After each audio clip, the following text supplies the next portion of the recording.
बिस्मिल्लाहिर्रहमानिर्रहीम।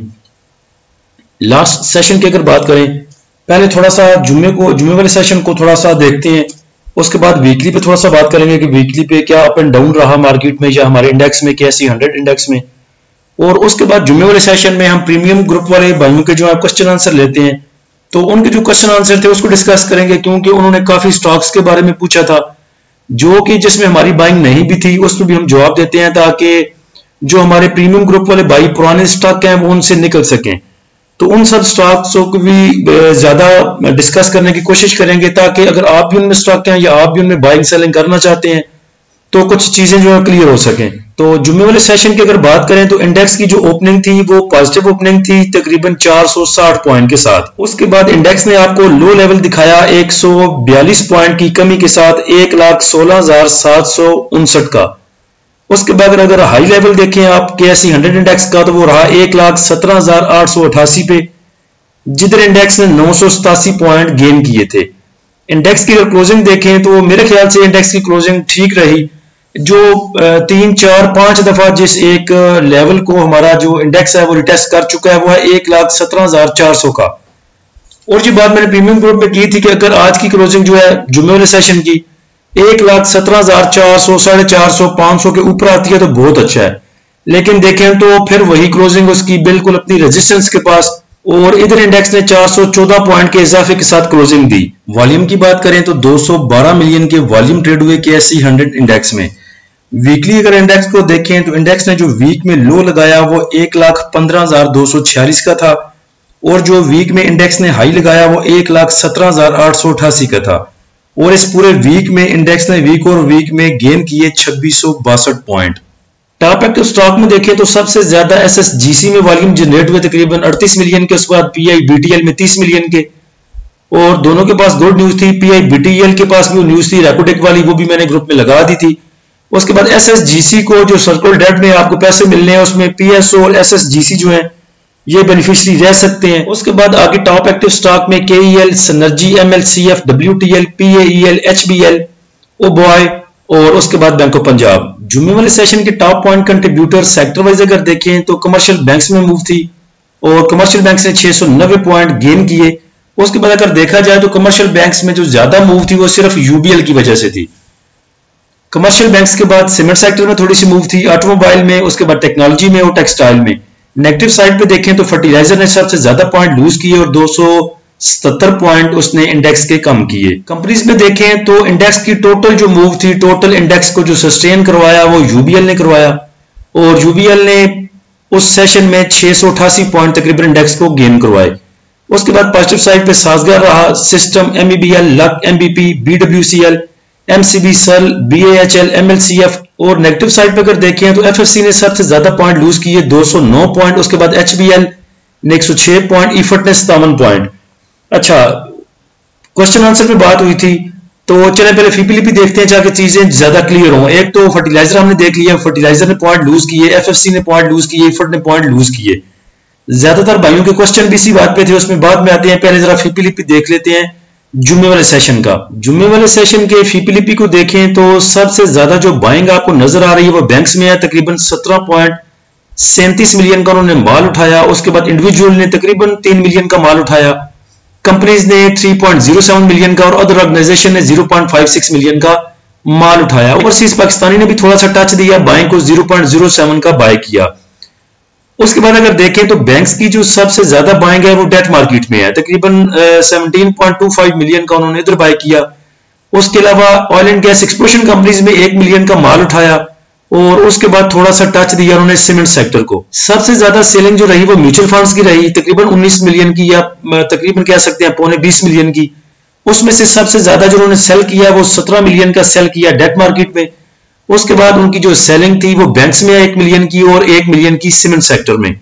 फर्टिलाइजर को देखें तो सबसे ज्यादा जुम्मे वाले सेशन में इसको इंडिविजुअल्स ने सेल किया 0.93 मिलियन का, तकरीबन $1 मिलियन का। उसके बाद इसको बाय किया है म्यूचुअल फंड ने। उसके बाद इसमें थोड़ी सी बाइंग है इंश्योरेंस कंपनीज की, और कंपनीज ने भी उठाया है फर्टिलाइजर को। अब आ जाते हैं क्वेश्चन आंसर पे। फर्टिलाइजर सबसे ज्यादा जो पूछा गया क्वेश्चन आंसर जो प्रीमियम वाले भाइयों के करवाए थे, उसमें फर्टिलाइजर में, उसके बाद एंग्रो और ईफर्ट के सबसे ज्यादा सवाल पूछे गए। एफएफसी के बारे में पूछा गया कि एफएफसी कैसा है। तो लास्ट सेशन में भी अगर देखें तो पीछे हमने जो स्टॉक में देखे थे लूजर पॉइंट लूजर, उसमें भी एफएफसी जो है सबसे आगे था पॉइंट लूजर में। चले आज सिर्फ थोड़ा टाइम ज्यादा फर्टिलाइजर को देते हैं। पहले तो क्वेश्चन आया था कि एफएफसी के बारे में बताएं। देखें एफएफसी अभी मुसलमान नहीं है, उसको कलमा पढ़वाने की तैयारियां हो रही हैं। लग रहा है कि कुछ देर बाद जो है वो भी मुसलमान हो जाएगा और शरिया कंप्लाइंट में आ जाएगा। लेकिन चूंकि अभी वो मुसलमान नहीं है तो इसलिए हम उसकी जो है वो ट्रेड सिग्नल नहीं दे रहे।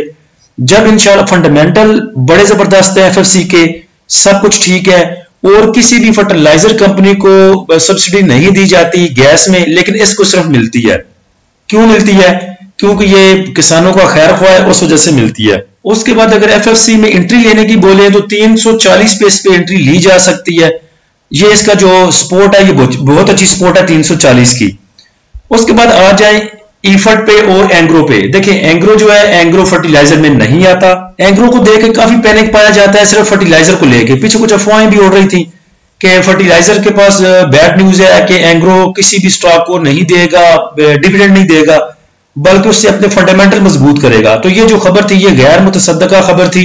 इसकी कोई भी जो है वो क्लैरिफिकेशन नहीं मिल सकी हमें नहीं मिली खबर ये कहीं भी ऑथेंटिक किसी चीज से, किसी सोर्स से। तो एक तो चीज ये जेन से निकाल दें कि आपका एंग्रो जो है एंग्रो होल्डिंग जो है एंग्रो एच के वो अब फर्टिलाइजर में आता है, बल्कि वो आता है इन्वेस्टमेंट बैंक्स में आता है, सिक्योरिटीज में आता है, सिक्योरिटी कंपनीज में आता है, उसके बाद इन्वेस्टमेंट कंपनीज में आता है। तो इसको फर्टिलाइजर से आप अलग रखें।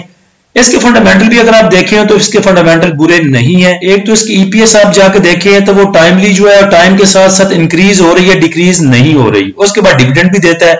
तो मुझे नहीं लगता कि एंग्रो में किसी किस्म का पैनिक है जैसे घबराने की कोई जरूरत है। उसके बाद ईफर्ट को देख लें। ईफर्ट हमारा जो है वो तकरीबन 4 अप्रैल से गिरना शुरू हुआ। 4 अप्रैल पे उसके पास सपोर्ट थी 201 की, 200 पे सस्टेन कर रहा था। उसके बाद 7 को जाके वो ट्रम्प साहब ने चवल मारी। उसके बाद पैनिक शुरू हुआ, पूरा का पूरा आपका जो इंडेक्स था, पूरी स्टॉक मार्केट थी, वो धड़ाम से नीचे जा गिरी। तो उसमें ईफर्ट क्या करता? अब ईफर्ट को भी अगर देखें तो ईफर्ट फर्टिलाइजर सेक्टर में है। फर्टिलाइजर सेक्टर मैंने आपके सामने खोला हुआ है। ये 4 अप्रैल से लेके और लास्ट सेशन जो जुम्मे का हमारा हो चुका, ये उन दिनों का आपके पास फर्टिलाइजर का फीबिलिटी है। इसमें फर्टिलाइजर में देखें तो बाय कौन कर रहा है? फॉरेन इन्वेस्टर बाय कर रहा है, 1 मिलियन का उसने बाय किया। बैंक्स ने 2.15 का बाय किया। उसके बाद इंश्योरेंस कंपनी ने इसको बाय किया 2.85 मिलियन का। एमबीएफसी ने इसको बाय किया 0.61 मिलियन का। अदर ऑर्गेनाइजेशन ने इसको बाय किया 0.13 मिलियन का। तो अगर फर्टिलाइजर में इतना पैनिक है तो क्या ये बेवकूफ के बच्चे हैं ये इदारे जो इसको बाय किए जा रहे हैं? और इसको सेल कौन कर रहा है? म्यूचुअल फंड ने इसको सेल किया। हो सकता है म्यूचुअल फंड के पास पहले का नीचे का पड़ा हो, जब 96 पे मार्केट घूम रही थी, 105 पे थी, 1,05,000 पे, 1,08,000 पे, 1,12,000 पे, तब का म्यूचुअल फंड के पास पड़ा हो, उसने प्रॉफिट टेकिंग की। उसके बाद इंडिविजुअल से निकल रहा है, पैनिक होकर 0.92 का उसने बेचा। कंपनीज इसको सेल कर रही हैं, ब्रोकर इसको सेल कर रहा है। अब 3-4 इसमें सेलर हैं और बायर देखे कौन से हैं? बायर टोटली जो है वो इसमें इदारे आपके बाइंग कर रहे हैं। तो अगर आपका फर्टिलाइजर इतना ही गया गुजरा होता तो इदारे इसको बाय क्यों करते? उसके बाद ईफर्ट को लेके और भी एक इबहाम पाया जाता है हमारे भाइयों में कि वो कहते हैं जी इस दफा ईफर्ट का रिजल्ट अच्छा नहीं आएगा। क्यों जी? अब अगर देखें आप पाकिस्तान में फसलों की काश्त की बात करें तो जब से हम पैदा हुए हैं तकरीबन मौसमों को देख लें, गंदम की कटाई अगर की जाती थी मई जून जुलाई में या मई जून में, तो अब भी वही कटाई की जाती है। उसकी बुवाई भी तभी की जाती थी जब उसका बीज लगाते थे। खाद जो यूज होती हैं उन्हीं मौसमों में होती हैं। अब अगर सेम पीरियड की देखें कि यूरिया इस दफा जी बहुत यूरिया की सेल कम हुई, इस दफा ईफर्ट का जो है वो जो टर्नओवर है कम आएगा, ईपीएस कम आएगी। तो अगर आप पिछले 2 साल का देखें, 23 का जो अप्रैल था 2023 का अप्रैल, उसमें तकरीबन 3.5 रुपए डिविडेंड दिया था आपके ईफर्ट ने। उसके बाद जो अप्रैल 24 था उसमें तकरीबन 8 रुपए डिविडेंड दिया था ईफर्ट ने। और इस दफा भी अगर वो 3-4 रुपए का डिविडेंड देता है तो मेरे ख्याल से कुछ बुरा नहीं है। और अगर 2 रुपए का डिविडेंड देता तो तब भी ठीक है। जब आपका एंग्रो 365 का हुआ करता था, 352 का, तब वो 2 रुपए का डिविडेंड दिया करता था, उसमें तो किसी ने उंगली नहीं उठाई। और फिर भी वो 340 से नीचे गिर के 320 से 312 पे मूव किया करता था। तो एंग्रो अगर थोड़ा सा डिविडेंड आपको कम देता है, ये इस दफा नहीं देता, लेकिन सिर्फ उसका रिजल्ट भी अच्छा आ जाता है पॉजिटिव में, उसके बाद अगर नीचे जाने की कोशिश करता तो ठीक है, बाइंग अपॉर्चुनिटी जनरेट होगी, नीचे जाके पकड़ेंगे हम ईफर्ट को। इसमें इतना पैनिक होने की जरूरत क्या है। उसके बाद फर्टिलाइजर आपको दिखा दिया, फीपीलीपी के दायरे इसमें बाइंग कर रहे हैं, तो आपको मेरे ख्याल से टेंशन लेने की जरूरत नहीं है। तो बोर्ड मीटिंग का वेट करते हैं। बोर्ड मीटिंग पे अगर तो रिजल्ट अच्छा आएगा तो जो आपके पास इफर्ट पड़ा है वही आपको इंशाल्लाह प्रॉफिट बुक करने का मौका देगा, और अगर रिजल्ट बैड आता है, नीचे जाता है, तो नीचे आके इसकी एवरेज करेंगे। उसके बाद क्वेश्चन आंसर में किसी भाई ने पूछा था आईएलपी का, इंटरलूप का। तो इंटरलूप का उनको बताया था कि देखें अच्छा स्टॉक है, ट्रेडिंग के लिए मेरे ख्याल से अच्छा स्टॉक है। उसके बाद ग्रोथ स्टॉक भी आप इसको कह सकते हैं। अगर इसकी इंटेंसिक वैल्यू की बात करें तो तकरीबन 57 से लेके 76, 75, 77 रुपए तक इसकी इंट्रेंसिक वैल्यू बनती है। इतनी औकात इसकी है, यहां तक आपको ये स्टॉक महंगा नहीं है। उसके बाद अगर आपको बाय करने का मौका देता है 52 पे, 55 पे, 58 पे, तो मेरे ख्याल से अच्छा स्टॉक है, लेना चाहिए, ट्रेडिंग करनी चाहिए। 62 अगर ब्रेक करता है तो फिर आपको आगे 64, 65, 70, 77 तक ये आपको मूव दिखा सकता है।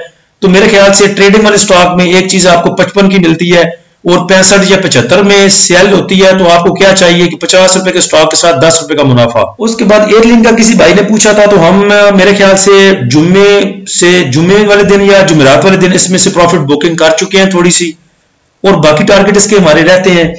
एयरलिंक को देखिए, एयरलिंक के पास एक ही बैड न्यूज थी, बैड नहीं थी लेकिन वो अवाम ने बैड समझ ली। स्टॉक स्प्रेड करने की खबर थी, उसको अवाम ने थोड़ा सा प्रेशर ले लिया, उसमें पैनिक हुई अवाम, माल दिया इन्होंने और एयरलिंक नीचे चला गया। उसके बाद भी आपको बोला था हौसला रखें, कुछ नहीं होता, ये इंशाल्लाह ऊपर जाएगा। तो देख लें 184, 85, 85.5 इसने टच कर दिया है, तो इंशाल्लाह आपको ये 199 तक की मूव और उससे आगे की मूव भी दिखा सकता है। तो एयरलिंक में भी मेरे ख्याल से आपको परेशान होने की जरूरत नहीं है। वैसे भी 177, 178 की सपोर्ट ये ले चुका है उधर से 2 दफा। उसके बाद किसी भाई ने ठट्ठा सीमेंट का पूछा था। ठट्ठा सीमेंट भी अच्छी ट्रेडिंग करवाता है आपको। अगर तो ये मिले 190 से नीचे तो पकड़ना चाहिए, जरूर पकड़ना चाहिए। 180 पे, 85 पे, 172, 75 पे मिले फिर तो बहुत ही अच्छी इसकी प्राइस है। अभी ये 207 के आगे पीछे मूव कर रहा है। अगर आपने इसको बाय करना है तो 200 से नीचे बाय करें, और अगर टारगेट आपने माइंड में रखना है तो 225 का, 229 का टारगेट अपने माइंड में आप रख सकते हैं। ट्रेडिंग अच्छी करवाता है आपको ठट्ठा सीमेंट। थोड़ा सा सब्र करें, तो थोड़ा सा सब्र, मंथ का नहीं, तकरीबन एक वीक भी अगर नीचे पकड़ ले आप इसको जाके, तो 2-4 दिन में या 1 वीक में भी आपको अच्छी मूव ये दे जाता है। उसके बाद किसी भाई ने दीवान सीमेंट का पूछा था। तो दीवान सीमेंट जो है तकरीबन 10 रुपए 24 पैसे से 2 दफा रेजिस्टेंस ले चुका है। दोनों वे का आप देख सकते हैं 2 कैंडल्स की। उसके बाद किसी भाई ने इसको बाय करना है तो 8 रुपए 50 पैसे पे और 8 रुपए 12 पैसे की बाइंग इसमें बन सकती है। ये वैसे बाय कॉल नहीं है, जितने भी स्टॉक आपको बताए जा रहे हैं ये बाय कॉल नहीं है, सिर्फ जो भाइयों के क्वेश्चन थे उसको एड्रेस किया जा रहा है, ताकि अगर आपके पास भी है तो आपको पता चले कि कहां पे ये सेल किया जा सकता है और कहां पे अगर आपका दिल करता है तो कहां पे बाय किया जा सकता है। उसके बाद पीएसओ का किसी भाई ने पूछा था। तो इसके प्रीमियम ग्रुप में हम सिग्नल देंगे इंशाल्लाह, बहुत जल्द देंगे। मेरे ख्याल से क्या पता इसको आज ही बनाएं इसके सिग्नल और मंडे तक दे दें, यानी कि मंडे के जो ट्रेडिंग होगी शायद उसकी ओपनिंग से पहले हम पीएसओ के जो है वो बाय सिग्नल दे दें।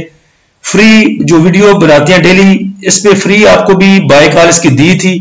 380 तक मैंने इसको पकड़ने का बोला था और 96, 400 तक आपको सेल करने का बोला था, तो वो इसके टारगेट जो है वो अचीव हो चुके। अब भी आप पीएसओ को देख सकते हैं, जो सर्कुलर डेट की न्यूज है उसमें इसको भी जो है बेनिफिशियरी पीएसओ भी उसका रहेगा, और 380, 385 के आगे पीछे आपको मिलता है तो पीएसओ लेना चाहिए। टॉमसेल का किसी भाई ने पूछा था द ऑर्गेनिक मीट का। तो देखें वो कह रहे थे कि ये बहुत देर से जलील हो रहा है 34 पे, 30, 34 पे। तो अगर इसकी औकात देखें स्टॉक की तो वो बनती इतनी है, इसकी जो इंट्रिंसिक वैल्यू बनती है वो तकरीबन बनती इतनी है, 30 ले ले, 30, 35, 40 तक इसकी जो औकात बनती है स्टॉक की। 36 पे इसकी रेजिस्टेंस है और तकरीबन 40 भी कभी कभी लगा जाता है।